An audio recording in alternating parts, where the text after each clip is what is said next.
तालीम के मैदान में मुसलमान आए, अल्लाह के नबी सल्लल्लाहु अलैहि वसल्लम ने अपने शागिर्दों को तालीम के मैदान में लगाया, तो फिर देखा कि आप सल्लल्लाहु अलैहि वसल्लम की जिंदगी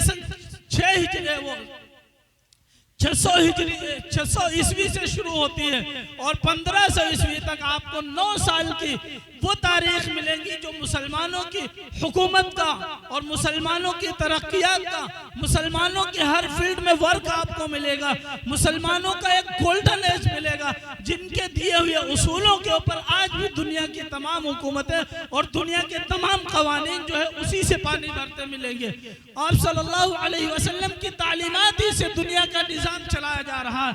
आप कोई भी दुनिया का कानून उठा करके देख ले, चाहे जो भी मुल्क हो, उसका जो भी कॉन्स्टिट्यूशन बन रहा है, उनका जो भी संविधान बन रहा है, आपको वहाँ पे जो काले गोरे की और जो है बड़े छोटे की, अमीर गरीब की, मर्द औरत की, इन तमाम चीजों के अंदर तफरीक की जो नफी मिलेगी, इनके साथ में जुल्म ज़्यादती का जो इम्कान मिलेगा, वो आप सल्लल्लाहु अलैहि वसल्लम की जिंदगी से लिया हुआ और आप सल्लल्लाहु अलैहि वसल्लम के खुतबा हज्जतुल विदा के मौके से निकाले हुए अल्फाज का जो है पढ़तो मिलेगा। ये तो हमारी कमी है कि हमने अपने नबी पाक सल्लल्लाहु अलैहि वसल्लम की जिंदगी और आप सल्लल्लाहु अलैहि वसल्लम की दी हुई तालीमात को छोड़ दिया, तो हम इस हालत में आ गए। हालांकि दुनिया ने उसको अपनाया और दुनिया ने उसे अपने लिए जो है रहनुमा बनाया, तो वो आज दुनिया के ऊपर जो है सूरज और चांद की तरीके से चमक रहे हैं। हालांकि चाहिए ये था कि हम इस तरीके से चमके। आप हमारी अपनी हिस्ट्री को उठा करके देखें। मैं बारहा कहा करता हूं अपने गुफ्तगू के अंदर कि हमको अपनी हिस्ट्री पढ़नी चाहिए, हमको अपनी तारीख पढ़नी चाहिए, हमें अपने आबा अजदाद और अपने असलाफ और बुजुर्गों की जिंदगी को पढ़ना चाहिए। जब तक कि हम उस चीज को नहीं पढ़ेंगे, हमारे अंदर से एहसास कमतरी नहीं जा सकती। बहरहाल मैं गुफ्तगू कर रहा था कि तालीम की अहमियत और उसकी ताकत किस कदर। खिताबत वज्द में आए तो फिर हथियार बन जाए, खिताबत वज्द में आए तो फिर हथियार बन जाए, कभी नेज़ा कभी खंजर कभी तलवार बन जाए। खिताबत की गुलिफशानी मुसल्लम है ज़माने में, खिताबत की गुलिफशानी मुसल्लम है ज़माने में, ये नज्जाशी के आगे जाफर तैयार बन जाए। मेरी मुराद हज़रत मौलाना कफील फैज़ कासमी साहब। अल्हम्दुलिल्लाहि रब्बिल आलमीन वस्सलातु वस्सलामु अला सय्यिदिल अंबिया वल मुरसलीन मुहम्मद व आलिहि व अस्हाबिहि अजमईन। अम्मा बाद, क़ाल अल्लाहु तबारक व तआला फ़िल क़ुरानिल करीम, क़ुल हल यस्तविल्लज़ीना यअलमून वल्लज़ीना ला यअलमून इन्नमा यतज़क्करु उलुल अलबाब। सदक़ल्लाहुल अज़ीम।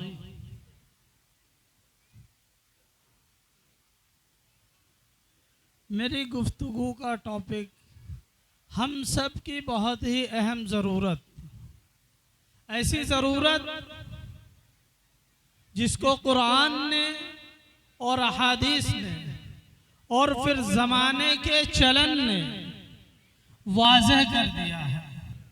जो मैंने आयत पढ़ी कुरान पाक की, उसका ताल्लुक इल्म से है, तालीम से है, एजुकेशन से है, नॉलेज से है, जिसके बारे में कुरान ने तो कहा, अल्लाह के नबी के जरिए से सवाल करवाया कि आप पूछिए हल यस्तविल्लज़ीना यअलमून वल्लज़ीना ला यअलमून, क्या वो लोग जो इल्म रखते हैं बराबर हैं उन्हीं के जो इल्म नहीं रखते।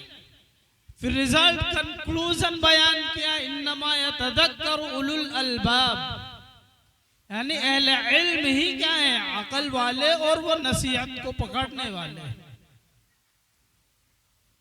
तो ये ऐसे टॉपिक है जिसकी हसासियत को, जिसकी इम्पोर्टेंस को अल्लाह के नबी सल्लल्लाहु अलैहि वसल्लम ने कभी इन अल्फाज में बयान फरमाया, अल इल्म नूर, कहीं बयान फरमाया इन्नमा बुइस्तु मुअल्लिमन। आप कुरान पाक को जब पढ़ें, अल्लाह के नबी सल्लल्लाहु अलैहि वसल्लम पर जो कुरान का नुज़ूल होता है, जो अल्लाह की जानिब से हम सब के लिए पैगाम जो हमारे लिए आता है, अल्लाह की तरफ से जो हमारी सबसे पहले डिस्कशन है, जिस पे अल्लाह रब्बुल इज्जत ने हमें हुक्म दिया और हमारे ताल्लुक से गुफ्तगू फरमाई। आपने फरमाया इक़रा बिस्मि रब्बिकल लज़ी खलक़। किस चीज से ताल्लुक है इस आयत का? इक़रा, पढ़िए, इक़रा बिस्मि रब्बिकल लज़ी खलक़, पढ़िए उस रब के नाम से, अपने रब के नाम से जिसने पैदा किया तुमको। Read with the name of your Lord that who created, he created you man from a clot of blood। आप देखें कुरान पाक की आयत को उठाएं तो जो सबसे पहला कलाम हमसे अल्लाह रब्बुल इज्जत फरमा रहे हैं वो तालीम से मुताल्लिक, पढ़ाई से मुताल्लिक है। कुरान पाक में इसी को बहुत सी जगह पर बयान फरमाया। एक बहुत अहम वाक़ये की तरफ मैं आपको ले चलता हूँ, जहाँ से हमारा वजूद हुआ, हम दुनिया के अंदर एग्जिस्ट करना शुरू हुए, हमारी पैदाइश का मरहला है, हमें बनाया जा रहा है। अल्लाह रब्बुल इज्जत फरमाते हैं कुरान पाक में आया वइज़ क़ाल रब्बुका लिल मलाइकति इन्नी जाइलुन फिल अर्ज़ि खलीफा। आप देखें इस आयत में अल्लाह रब्बुल इज्जत फरिश्तों से बता रहे हैं कि मैं जमीन में अपना एक नायब बनाने वाला हूँ। आप ये पूरा सफा खोल के देखेंगे, सूरह बकरा की इन आयात में आप देखेंगे फरिश्तों का तकल्लुम है अल्लाह रब्बुल इज्जत से, कि अल्लाह रब्बुल इज्जत फरमाते हैं जब कि मैं अपनी मखलूक में से एक खलीफा को मुतय्यन करने वाला बनाने वाला हूँ, तो फरिश्ते उस पर अल्लाह से सवाल करते हैं कि अल्लाह आप क्यों बनाना चाहते हैं उनको, एक ऐसी मखलूक को जो जमीन के अंदर फसाद मचाए और खून बहाए, मैं युफ्सिदु फीहा व यस्फिकु दिमा, जो खून बहाएगी। अल्लाह रब्बुल इज्जत ने वहां पर फरमाया नहीं, ऐसा नहीं है, मैं ऐसी मखलूक को पैदा करूंगा कि जब उसकी खूबियां तुम पे वाज़ेह होंगी, जब तुम्हें पता चलेगा वो कौन सी मखलूक है। चुनांचे अल्लाह रब्बुल इज्जत ने इसको बयान फरमाया इसी सफ़े के अंदर, और अल्लाह रब्बुल इज्जत ने फरिश्तों को नाम बताए और उनको इल्म दिया। फिर आदम अलैहिस्सलातु वस्सलाम को नाम बताकर इल्म दिया और फिर फरिश्तों से पूछा तो फरिश्ते कहते हैं सुबहानक इन्नी क़ालू सुबहानक ला इल्म लना। फरिश्ते क्या कहते हैं? आपकी जात बाबरकत, आपकी जात तमाम ऐबों से पाक है, हमें इसका इल्म नहीं। लेकिन वही बात जब अल्लाह रब्बुल इज्जत आदम अलैहिस्सलातु वस्सलाम से कहते हैं फ़क़ाल अंबिउहुम बिअस्माइहिम। आप देखिए वहां पे आदम अलैहिस्सलातु वस्सलाम ने जब इल्म और अपने असमा का इल्म जब वहां पे जाहिर किया, नाम जब वहां पे जिक्र किए, अल्लाह रब्बुल इज्जत ने फरिश्तों के सामने इसी तालीम की बुनियाद पर, इसी इल्म की बुनियाद पर इंसान की फजीलत पे फरिश्तों के सामने जो है कलाम किया और इंसान के ताल्लुक से फरमाया कि क्या मैंने नहीं कहा था मैं ऐसी मखलूक को पैदा करूंगा जो तुमसे ज्यादा बेहतर होगी। और अल्लाह रब्बुल इज्जत ने करके भी दिखलाया। चुनांचे अभी मौलाना साहब नात पढ़ रहे थे, उसमें आया था हमें इंसान को अशरफुल मखलूक बनाया, अफजल मखलूक बनाया, तो उसकी बुनियाद में से, उसकी फजीलत की वजह में से और उसके रीजंस में से तालीम और इल्म का होना है। और इल्म की इंपॉर्टेंस को और मैं कहां तक बतलाऊं। अल्लाह के नबी सल्लल्लाहु अलैहि वसल्लम मदीना में तशरीफ लाते हैं और जब पहला जंग का मारका वाक़ होता है, बदर का मैदान सजता है, फिर वहां से मुसलमानों को फतह हासिल होती है। जो कुफ्फार कैदी बनकर आते हैं मदीना में, उनके लिए जो फिदिया मुतय्यन होता है कि आप इतना माल जो है अदा करें तो फिर आपकी रिहाई होगी, उनमें से बाज वो लोग होते हैं जो तालीम वाले होते हैं, इल्म वाले होते हैं, लिखना पढ़ना जानते हैं। अल्लाह के नबी सल्लल्लाहु अलैहि वसल्लम उनका फिदिया सिर्फ यही फरमाते हैं कि आप इतने लोगों को तालीम देंगे, इतने लोगों को लिखना पढ़ना सिखाएंगे, यही आपका फिदिया है। ये वो आलम है कि जब मदीना वालों को, जो मुसलमान है, उनके लिए रुपए पैसे की, माल की बड़ी अशद जरूरत थी, लेकिन अल्लाह के नबी सल्लल्लाहु अलैहि वसल्लम ने माल के बजाय तालीम को फिदिया बनाया। इससे मालूम होता है कि तालीम की अहमियत कुरान के नजदीक, अल्लाह के नजदीक और सहाबा इकराम के नजदीक, नबी पाक सल्लल्लाहु अलैहि वसल्लम के नजदीक सबसे ज्यादा है। अल्लाह के नबी सल्लल्लाहु अलैहि वसल्लम ने इसी तालीम के जरिए से, आप अरब की तारीख उठा करके देखें, आपको हिस्ट्री में मिलेगा उस वक्त की जो दो सुपर पावर हैं, एक पर्शियन एम्पायर होती है और एक रोमन एम्पायर है, लेकिन ना तो पर्शियन एम्पायर की हुकूमत अरब पर है और ना ही रोमन एम्पायर की हुकूमत अरब पर है, क्योंकि अरब ऐसे जाहिल इलाका और जहालत से भरा हुआ और ऐसे अखलाकी उसके अंदर बुराइयां पाई जाती थी कि कोई इन पे हुकूमत करना नहीं पसंद करता था। लेकिन अल्लाह के नबी सल्लल्लाहु अलैहि वसल्लम ने तालीम का और ईमान की ऐसी रूह उनमें फूकी कि वो ऐसे बहादुर और ऐसे तालीम याफ्ता हो गए, ऐसे इल्म वाले हुए कि उनकी हुकूमत 900 साल तक पूरी दुनिया के ऊपर चलती है, उसी तालीम की बदौलत। जब हमने तालीम को छोड़ा, अपने असलाफ को छोड़ा और कुरान पाक की रहनुमाई को छोड़ा, तो हम इस हालत में आए, वरना हमारी तारीख तो इससे भरी पड़ी है। अल्लाह के नबी सल्लल्लाहु अलैहि वसल्लम कि आप जो है उनका मदीने का जमाना देखें, आपको मालूम होगा कि नबी पाक सल्लल्लाहु अलैहि वसल्लम की एक लाइफ का जो है लाइफ स्टाइल वो है जो हमारे सामने आती है। बाज़ा मर्तबा ये दिखाया जाता और हम ये समझते हैं कि अल्लाह के नबी सल्लल्लाहु अलैहि वसल्लम कोई गरीब आदमी रहे होंगे, उनके घर में फाके के वाक़ियात आप सुनते हैं, उनके घर के, और आप सल्लल्लाहु अलैहि वसल्लम के कपड़ों के बारे में आप सुनते हैं, आप सल्लल्लाहु अलैहि वसल्लम के घर के बारे में आप सुनते हैं, तो ये मालूम होता, बाज़ मर्तबा ऐसा मालूम होता है कि आप सल्लल्लाहु अलैहि वसल्लम कोई बड़े गरीब रहे होंगे।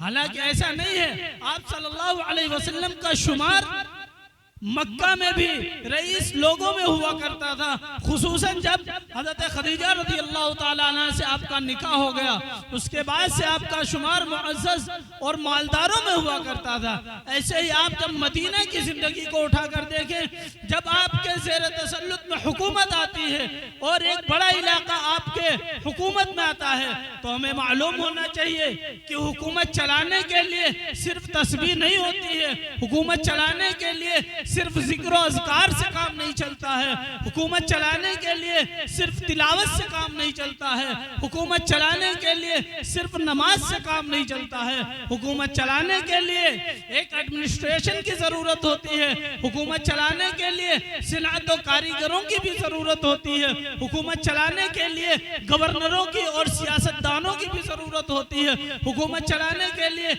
एजुकेशन की भी ज़रूरत होती है, हुकूमत चलाने के लिए बिजनेस की भी जरूरत होती है, हुकूमत चलाने के लिए जियोग्राफिकल नॉलेज की भी जरूरत होती है। आप तारीख का मुताला करें, अल्लाह के नबी सल्लल्लाहु अलैहि वसल्लम के ज़माने में आपके सहाबा में वो अफराद भी मिलेंगे जिन्होंने तालीम की बुनियाद के ऊपर और सियासत की बुनियाद के ऊपर बड़े बड़े ओहदे हासिल किए और बहुत अहम खिदमात अंजाम दी हैं। आप सल्लल्लाहु अलैहि वसल्लम के शागिर्दों में, आप सल्लल्लाहु अलैहि वसल्लम से इल्म हासिल करने वालों में, जहां आपको खालिद बिन वलीद जैसे सिपह सालार मिलेंगे, जहां हज़रत अबू बकर सिद्दीक जैसे अफराद और एतमाद से और ट्रस्टवर्दी पर्सन्स मिलेंगे, वहीं आप सल्लल्लाहु अलैहि वसल्लम की जो है आप सल्लल्लाहु अलैहि वसल्लम के शागिर्दों में उबैदा बिन जर्राह जैसे भी अफराद मिलेंगे, अमर बिन वक्कास जैसे लोग भी मिलेंगे, अमर बिन आस जैसे लोग भी मिलेंगे, सईद बिन वक्कास जैसे लोग भी मिलेंगे। आप सल्लल्लाहु अलैहि वसल्लम की हुकूमत में क़ज़ाउल क़ाज़ी जैसे बड़े बड़े अहम ओहदों के ऊपर जिम्मेदारियां निभाने वाले हज़रत उमर और हज़रत अली जैसे अफराद भी मिलेंगे। आप सल्लल्लाहु अलैहि वसल्लम के शागिर्दों में हज़रत अबू दरदा जैसे अफराद भी मिलेंगे। आप इनकी हिस्ट्री को पढ़ के देखें, इनकी लाइफ स्टाइल आपको बाद मर्तबा ऐसा दिखेगा कि दोनों की अपोजिट है। एक तरफ हज़रत अबू दरदा को उठा के देखेंगे तो वो दिखेंगे कि वो कहेंगे कि शाम का अगर खाना है तो सुबह के खाने का इंतजाम करना तवक्कुल के खिलाफ है। आप उसी फहरिस्त में देखेंगे अब्दुर्रहमान बिन औफ जैसे अफराद भी मिलेंगे, जिनका खजाना जब आता था तो मदीने के बाहर दूर तक जो है उनके रेडियां लगे करती थी, उन पे माल लगा हुआ करता था। मालूम ये हुआ कि अल्लाह के नबी सल्लल्लाहु अलैहि वसल्लम से इल्म हासिल करने वालों में, आप सल्लल्लाहु अलैहि वसल्लम की सोहबत में रहने वालों में, आप सल्लल्लाहु अलैहि वसल्लम की शागिर्दों में हर तरीके से लोग मिलेंगे। लेकिन आप सल्लल्लाहु अलैहि वसल्लम के ताल्लुक से खुद अल्लाह के नबी ने क्या फरमाया है, इन्नल उलमा वरसतुल अंबिया व इन्नल अंबिया लम युवरिसु दीनारन वला दिरहमा व इन्नमा वरसुल इल्म फमन अखज़हु अखज़ बिहद्दिन वाफिर। आप देखें, मालूम होगा नबी पाक सल्लल्लाहु अलैहि वसल्लम ये नहीं फरमा रहे हैं कि नबियों का वारिस ये सिपह सालार होगा, या नबियों का वारिस ये सियासतदान होगा, या नबियों का वारिस ये बिजनेसमैन होगा, या नबियों का वारिस ये आबिद शख्स होगा। आप सल्लल्लाहु अलैहि वसल्लम ने फरमाया नबियों का वारिस तो अहले इल्म लोग होंगे, नबियों के वारिस अहले इल्म होंगे, क्योंकि नबी जब दुनिया से जाता है तो वो कोई दिरहम दनानीर को छोड़ करके नहीं जाता है, बल्कि वो इल्म को छोड़ करके जाता है। और आप सल्लल्लाहु अलैहि वसल्लम ने फरमाया जो शख्स इस नबूवत की मीरास में से, इल्म में से कोई सा भी हिस्सा अगर हासिल कर ले, जो भी हिस्सा हासिल कर ले, गोया कि उसने दुनिया भर की दौलतें हासिल कर ले। फमन अखज़हु अखज़ बिहद्दिन वाफिर, कि जिसने इल्म को हासिल कर लिया उसने गोया दुनिया भर की दौलतें हासिल कर ली। इसी बात को आप जो है देखें, इल्म के जरिए से पूरी दुनिया के अंदर इनकलाबात बर्पा हुए। जब तालीम के मैदान में मुसलमान आए, अल्लाह के नबी सल्लल्लाहु अलैहि वसल्लम ने अपने शागिर्दों को तालीम के मैदान में लगाया, तो फिर देखा कि आप सल्लल्लाहु अलैहि वसल्लम की जिंदगी सन 600 ईस्वी से शुरू होती है और 1500 ईस्वी तक आपको 9 साल की वो तारीख मिलेंगी जो मुसलमानों की हुकूमत का और मुसलमानों की तरक्कियात का, मुसलमानों के हर फील्ड में वर्क आपको मिलेगा, मुसलमानों का एक गोल्डन एज मिलेगा, जिनके दिए हुए उसूलों के ऊपर आज भी दुनिया की तमाम हुकूमतें और दुनिया के तमाम कवानीन जो है उसी से पानी भरते मिलेंगे। आप सल्लल्लाहु अलैहि वसल्लम की तालीमात ही से दुनिया का निजाम चलाया जा रहा है। आप कोई भी दुनिया का कानून उठा करके देख ले, चाहे जो भी मुल्क हो, उसका जो भी कॉन्स्टिट्यूशन बन रहा है, उनका जो भी संविधान बन रहा है, आपको वहाँ पे जो काले गोरे की और जो है बड़े छोटे की, अमीर गरीब की, मर्द औरत की, इन तमाम चीजों के अंदर तफरीक की जो नफी मिलेगी, इनके साथ में जुल्म ज़्यादती का जो इम्कान मिलेगा, वो आप सल्लल्लाहु अलैहि वसल्लम की जिंदगी से लिया हुआ और आप सल्लल्लाहु अलैहि वसल्लम के खुतबा हज्जतुल विदा के मौके से निकाले हुए अल्फाज का जो है पर्दा मिलेगा। ये तो हमारी कमी है कि हमने अपने नबी पाक सल्लल्लाहु अलैहि वसल्लम की जिंदगी और आप सल्लल्लाहु अलैहि वसल्लम की दी हुई तालीमात को छोड़ दिया, तो हम इस हालत में आ गए। हालांकि दुनिया ने उसको अपनाया और दुनिया ने उसे अपने लिए जो है रहनुमा बनाया, तो वो आज दुनिया के ऊपर जो है सूरज और चांद की तरीके से चमक रहे हैं। हालांकि चाहिए ये था कि हम इस तरीके से चमके। आप हमारी अपनी हिस्ट्री को उठा करके देखें। मैं बारहा कहा करता हूं अपने गुफ्तगू के अंदर कि हमको अपनी हिस्ट्री पढ़नी चाहिए, हमको अपनी तारीख पढ़नी चाहिए, हमें अपने आबा अजदाद और अपने असलाफ और बुजुर्गों की जिंदगी को पढ़ना चाहिए। जब तक कि हम उस चीज को नहीं पढ़ेंगे, हमारे अंदर से एहसास कमतरी नहीं जा सकती। बहरहाल मैं गुफ्तगू कर रहा था कि तालीम की अहमियत और उसकी ताकत किस कदर बड़ी हुई होती है। नेल्सन मंडेला एक बहुत बड़ा जो है अपनी कौम का रहबर अफ्रीकन कंट्रीज का गुजरा। उनका कहना है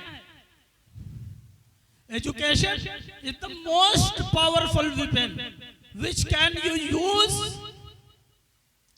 यानी एजुकेशन सबसे ज्यादा जो है मजबूत हथियार है जिसको तुम जो है यूज कर सकते हो that can be used for the change of the world, यानी वर्ड को, दुनिया को बदलने के लिए आप एजुकेशन को यूज कर सकते हैं।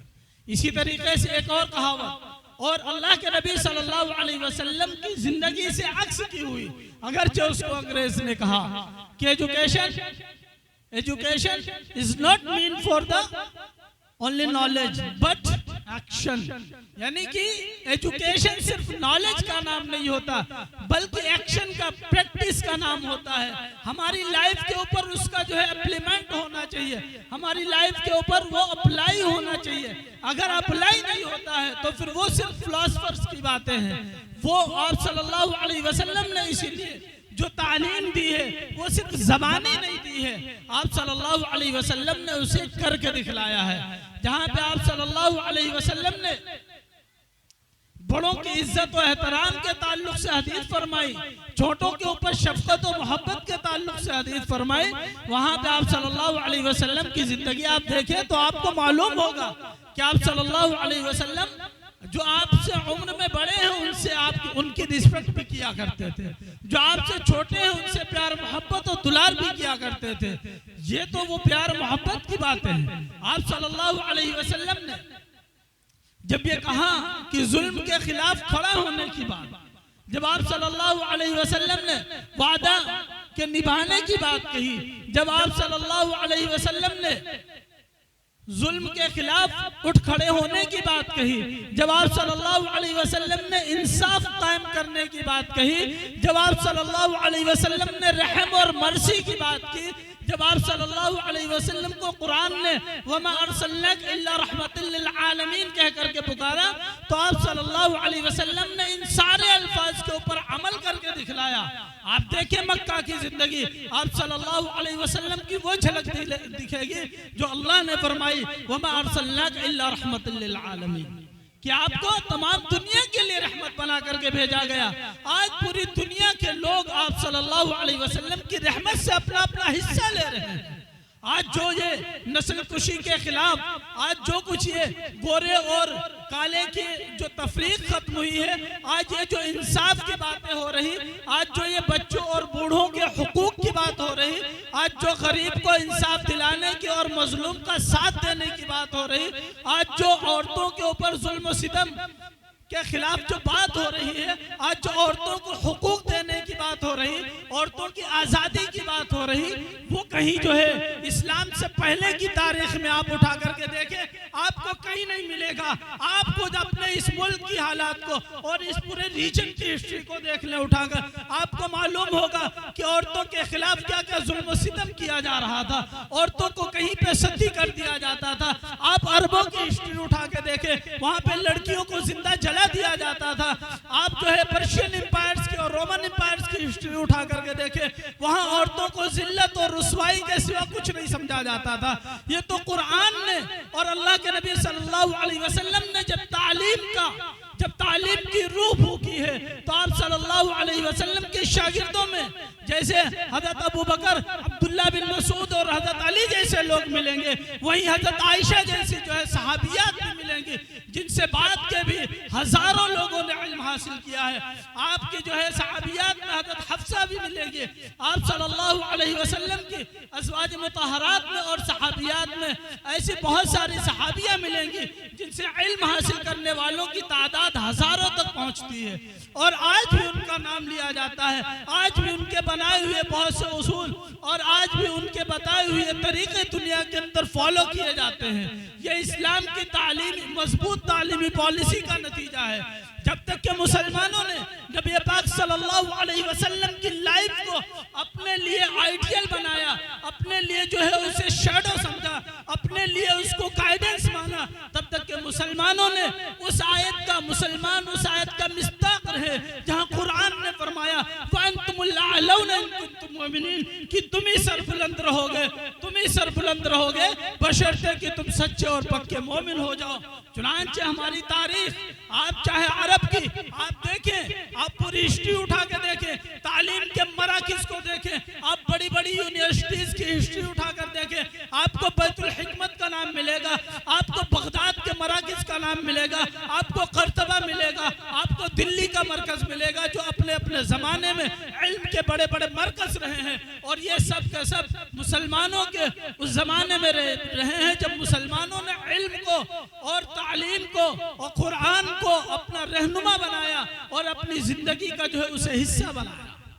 जब से हमने इसको छोड़ा, आप देखें यहाँ से औरंगजेब रहमतुल्लाह की जो है इंतकाल होता है, यहाँ पे हुकूमत जब मुगलिया सल्तनत खत्म होती है, आपको मिलेगा कि ब्रिटिश ने जो है अपने झंडे गाड़ दिए, उसने ये तरक्की कर ली। आप देखें खिलाफत अब्बासिया का जब खात्मा हो रहा है, खिलाफत उस्मानिया खात्मे के दहाने के ऊपर है, तब आपको दिखेगा कि यूरोप तरक्की करता हुआ दिख रहा है। वो कहाँ से एकदम से तरक्की कर गया?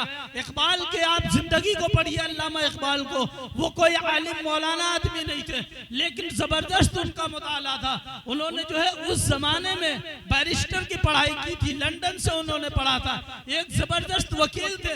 उन्होंने मुसलमानों की तालीम को, उन्होंने मुसलमानों की तालीमी वर्किंग को और उनके वर्ष को, उनकी फील्ड, तमाम मैदानों में उनकी फील्ड में किए हुए कामों के ऊपर बहुत से अशार कहे, और उसके ऊपर उन्होंने बताया कि आज यूरोप जो तरक्कियात कर रहे हैं उसकी बुनियाद में आपको कहीं पे जो है उसकी बुनियाद में आपको कहीं पर जो है रेहानी मिलेंगे, कहीं पे आपको जो है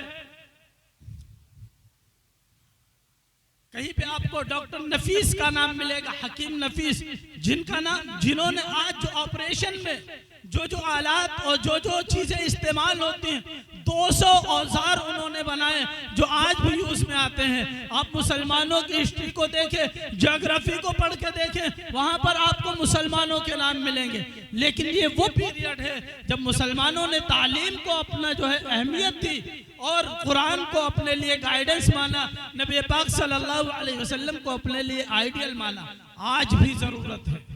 ये तो मैं आपको तालीम की अहमियत इस्लाम में और मुसलमानों में क्या रही ये बतला रहा था। तालीम के नुकसानात में आप देखें, हिंदुस्तान की तारीख को उठाकर देखें, जितनी भी तालीमी पॉलिसीज के ऊपर रिपोर्टें बनी हैं, उन सब में हमारा लेवल जो है वो सबसे नीचे है, मुसलमानों का लेवल सबसे नीचे है। हम तालीम में पीछे हुए। तालीम वो हथियार है जो बताया नहीं अभी नेल्सन मंडेला का कौल, उन्होंने जो कहा कि वो हथियार जिसके जरिए से दुनिया को आप चेंज कर सकते हैं। आप देखें यहूदियों की तादाद कितनी है, तालीम के मैदान में वो इतने पावरफुल हुए कि वो यूरोप और अमेरिका जैसे मुल्क के ऊपर कम तादाद में होते हुए वहां की तमाम फॉरेन पॉलिसीज को वो अपने आप से मनवाते हैं। वहां की पूरी जो है पॉलिटिक्स में उनका बहुत ही गहरा असर और रसूख होता है। आप वहां को छोड़े इंडिया में देख लें, ओबीसी SC ST वाले जो है, और दूसरी तरफ जनरल कैटेगरी में बड़ी जात के ब्राह्मण को देखें आप, उनकी तादाद आपको कितनी मिलेगी? बहुत कम, वही तकरीबन 3-4% होगी परसेंटेज में। लेकिन आप बड़ी बड़ी पोस्टों के ऊपर और हुकूमत चाहे जिसकी आए, चाहे कोई भी जो है मुख्यमंत्री या प्रधानमंत्री, प्राइम मिनिस्टर कोई भी बने, लेकिन जो एडमिनिस्ट्रेशन को चलाने का जो तरीका है, जो सिस्टम संभालने का निजाम, वो चूंकि आला अफसरान के ऊपर होता है, IPS अफसरों के ऊपर होता है, बड़े बड़े अधिकारियों के ऊपर होता है, उस तमाम के ऊपर जो मिलेगा वो तालीम के मैदान में अपनी मेहनत से उन्होंने लोहा मनवाया, और आज वो 60 से 70% तक जो है उन्हीं की जो है वो है, वही पोस्टों के ऊपर, बड़ी पोस्टों के ऊपर बैठे हुए, और आज उनकी बातें चलती हैं। कहाँ हैं हम? तालीम में हमने अपने आप को पीछे किया, तो आज हमारी ये हालत है कि हम जो है सियासत में भी, पॉलिटिक्स में भी जो है हम अछूते बन गए। हम किसी जो है लायक नहीं बचे कि हमारी वोटों से कोई जो है सेकुलर पार्टियां जो अपने आप को कहलाती थी वो भी हमारा नाम नहीं लेना चाहती। क्यों? क्योंकि हमने अपने आप को तालीम में पीछे कर लिया, और जब तालीम में पीछे कर लेते हैं जो, तो उनके पास थिंकिंग पावर नहीं रहता। तालीम और इल्म ही हमें जो है थिंकिंग पावर देते, यानी हम जो समझते हैं, जो सोचते हैं। आप क्या समझेंगे? हम जहां जिस फील्ड में रह रहे हैं, जिन लोगों के साथ, या आप जिनके साथ में रह रहे हैं, आपकी सोच वो बनेगी जिनके साथ में आप हैं, हम जिनके साथ में, हमारी सोच वो बनेगी। हमने किताबों को पढ़ा नहीं, हमने तालीम हासिल नहीं की। हमारी जो है बैठक भी कम तालीम याफ्ता लोगों में या जाहिलों में है, तो हमारी सोच भी वही होगी। जब हम पढ़ेंगे तो फिर हम बहुत से बड़े लोगों को भी पढ़ेंगे, बहुत सारे जो है इन्फ्लुएंसर्स को पढ़ेंगे, बहुत सारे राइटर्स को हम पढ़ेंगे, उनकी थिंकिंग को हम समझेंगे। बहुत सारे जब चीज़ों को हम पढ़ते हैं तो फिर हमारी सोच में जो है वो बुलंदी आती है, बालिग नजरी आती है, दूरअंदेशी आती है, हम सोचने और समझने की कुव्वत में आते हैं। लेकिन जब हम तालीम के मैदान में ही पीछे रह जाएंगे, हम पढ़ेंगे नहीं, हम सीखेंगे नहीं, हम रील्स पे रील्स देखेंगे। हमारे पास ये तो होता है कि हम हर बाजार के ऊपर अपने घर के दस्तरखान को सजाने के लिए 500-700 रुपया खर्च करेंगे, लेकिन बच्चे की फीस जो महीने भर की 500-700 है वो हमको बोझ लगेगी। तो हम कहां से आगे बढ़ेंगे? हमारे बढ़ने के लिए जो चीज जरूरी है, आप देखिए गवर्नमेंट भी अपनी जो है तालीम के लिए अपने तमाम रुपए जीडीपी का जो है कोई 2.5%, 3% हिस्सा जो है एजुकेशन के लिए निकालती है। लेकिन हमारे वहाँ कोई सिस्टम नहीं होता है अपनी कमाई का कि 30 दिन की कमाई में से 4 दिन की कमाई हम एजुकेशन पे लगाएं बच्चों के। हमारी ये सोच नहीं होती। हमारी सोचें क्या है? 10-12 साल का बच्चा हुआ, आप होटलों पे चले जाए, कपड़े की दुकानों के ऊपर चले जाए, ढाबों के ऊपर चले जाए, या किसी भी दुकान, चाय वाली दुकान पे चले जाए, 10-12, 14, 15 साल का लड़का मुसलमान मिलेगा जो कब धो रहा होगा। क्या है वो? 2-2.5 हजार आज कमा रहा, बड़ा होकर 6 हजार कमाएगा। न वो पढ़ा न आगे पढ़ाएगा। तो हमारी ये सोच होनी चाहिए कि हमारी कमाई का एक बड़ा हिस्सा तालीम के ऊपर खर्च हो, और जो तालीम के ऊपर खर्च होता है वो सदका भी होता है, और हमारी जो है कौम को और हमारी कम्युनिटी को और हमारी सोच को बढ़ाने के लिए एक करामत चीज हो जाती है। इसलिए हमें चाहिए कि अपनी कमाई का एक अहम हिस्सा तालीम के ऊपर हम खर्च करने वाले बने। एक अहम हिस्सा हम अपने बच्चों की जो है फीस के लिए निकालें। एक अहम हिस्सा हम अपने बच्चों की पढ़ाई लिखाई, उनकी बुक्स और उनके ट्यूशन के लिए निकालें। अगर हम इस चीज को नहीं सोच रहे हैं, आज हमारी सोच चाहे जो हो, 25 से 30 साल में जनरेशन का चेंजिंग होती है। जब जनरेशन चेंज होती है तो उस वक्त इसके असरात पड़ते हैं। अगर हमने आज अपने बच्चों को अनपढ़ बनाए रखा, तालीम के लिए उसको आगे नहीं बढ़ाया, या 8वीं तक पढ़ाया, या हाई स्कूल कराया, इंटर तक करा दिया, लेकिन हमारी जो लोग पढ़ाते भी उनमें से अक्सर की सोच ये होती है कि इंटर हाई स्कूल तक जब करा दिया तो उसको बस पास कर ले, बस इतना नहीं, उसको आगे बढ़ाने की, उसके लिए आगे का कोई गोल सेट होना चाहिए, उसके लिए जो है कोई अचीवमेंट जो है होना चाहिए कि ये चीज हम अचीव करेंगे, ये चीज हम हासिल करेंगे, हम कुछ आगे बढ़ के बनेंगे। ये चीज अगर नहीं है तो हाई स्कूल इंटर के बाद में फिर पता चलता मुंबई दिल्ली में हमारा नौजवान साथी जो है काम करने के लिए चला गया। इसलिए हमें जरूरत है कि हम तालीम के ऊपर जैसे हमारे बुजुर्गों ने अपनी जिंदगियों को, अपने वक्त को और अपने माल को खर्च किया था, उसी अहमियत और उसकी इम्पोर्टेंस को वैसे ही समझते हुए हमें आज भी जो है खड़े होना होगा और तालीम के लिए अपना एक बजट बनाना होगा, अपना एक सिस्टम बनाना होगा, अपना एक निज़ाम बनाना होगा। हर बच्चे के लिए हमें एक फील्ड जहन में रखनी होगी, और उसके साथ में हम आगे बढ़ेंगे तो फिर जो है हमारी नस्लों के अंदर आगे तरक्कियात के दरवाजे खुलेंगे, वरना फिर और आगे चल के बंद होते जाएंगे। अल्लाह ताला हम सबको कहने सुनने से ज़्यादा अमल की तौफीक अता